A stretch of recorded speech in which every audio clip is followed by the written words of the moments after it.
years to come to New Orleans, George Shinn was labeled, among other things, a traitor, a hypocrite, a cheapskate, and a philanderer. 6 years after his arrival in New Orleans, he's presided over the resurrection of a franchise, a team, and the city's basketball credibility. But none of these resurrections is more surprising than his own. Here's Jim Henderson. It's this past Tuesday night, prior to Game 5 with the Spurs, and he's doing what he loves to do with the utmost sincerity. Sell his team, sell his organization, and sell himself, with the zeal of a carnival barker turned televangelist. You were once described as God's little idiot. Who said that and why?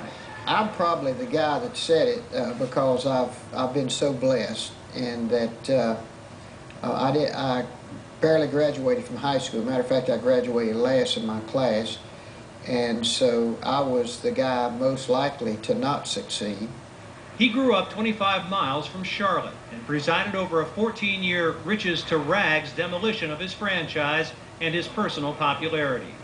Once touted as a gubernatorial candidate in North Carolina, he was later reviled for many things, including a civil suit that was on court TV for 2 weeks. The charge was sexual assault. Shinn won, but the damage to the image of an owner who proudly wore his religion on his well-tailored sleeve, the only NBA owner who requires an invocation before tip-off, was irreparable. New Orleans gave his team and himself a chance at redemption. Both have been rewarded. I'm a person of faith. I've had my own hell right here on earth. I made a lot of mistakes. I've done a lot of things wrong. I've also done a lot of things right.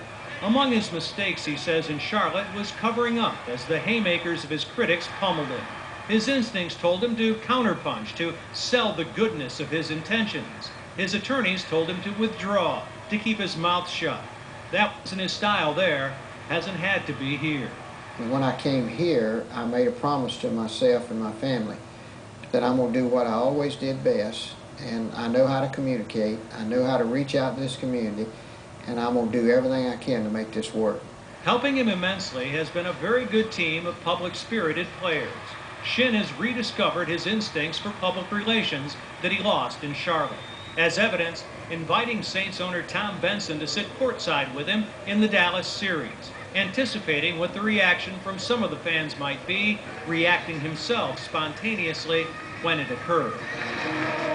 A lot of people might, boo him. I said, well, if it happens, I'm going to get up with him, and they're going to boo me too, because he's making the right moves doing this. Both owners are the envy of many, having survived the enmity of some. Tom Benson is 80 years old, and among the things they share is likely this, something neither's millions have heretofore been able to buy. 67 years old, what's the greatest fear in your life right now? Well, my biggest fear is passing away before we win a championship. That's something I really want to accomplish in my life. And I've just asked the Maker to let me make it. That's one goal I want to accomplish before I'm called.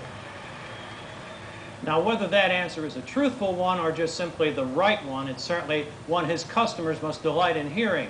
As a Christian, George Shinn says he leads with his heart, but you've got to recognize that as a businessman, his head is never far behind. Back to you. All right, thanks, Jim.